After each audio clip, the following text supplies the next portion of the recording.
ఇదిగో లక్ష్మి, ఈ ముచ్చట విన్నావా? మన ఊర్లో సందు చివరన ఒక అబ్బాయి ఉంటాడు కదా, వాడు వర్షంలో జారి కింద పడ్డాడంట. కాళ్ళు చేతులు విరిగాయంట. పాపం నడవడానికి కూడా రాలేదంట. అయినా వాడు చిన్నోడు కాదే. అక్కడ ఇక్కడ తిరగడం, ఊరికే దెబ్బలు తాకించుకోవడం, వీడికి ఇదే పని అయిపోతుంది. ఇక నువ్వైతే మళ్ళీ ఎవరితో అనకు, మళ్ళీ నేను చెప్పాను అని గొడవలు అవుతాయి. అయినా వాడు శుంఠి, నాకు తెలుసు వాడు ఇలానే చేస్తాడు అని. ఈ విషయాన్ని మన ఊర్లో వాళ్ళందరూ తెలుసుకున్నప్పుడే మాట్లాడుకుందాం. మళ్ళీ అయితే నువ్వు ఎక్కడనకు లక్ష్మి, మళ్ళీ నన్ను ఆడిపోసుకుంటారు. అసలే వాళ్ళు తక్కువ వాళ్ళు కాదు, సరేనా? నువ్వైతే నాతో నేను చెప్పానని ఎవరికి చెప్పకు.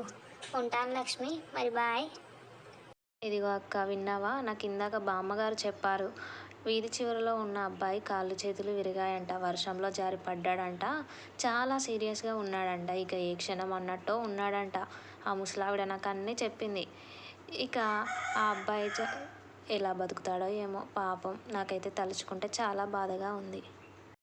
ఏదిగో ఏమండి, ఏం మాట్లాడుతున్నాను అని అంటున్నారు కదా. వీధి చివరన అబ్బాయి చావు బ్రతుకులలో ఉన్నాడంట. పాపం వర్షంకి ఏమో అయిందంట. ఇక ఉంటాడో పోతాడో తెలియదంట. ఇక ఎలా బతుకుతాడో ఏమో పాపం. అసలే చిన్న పిల్లవాడు.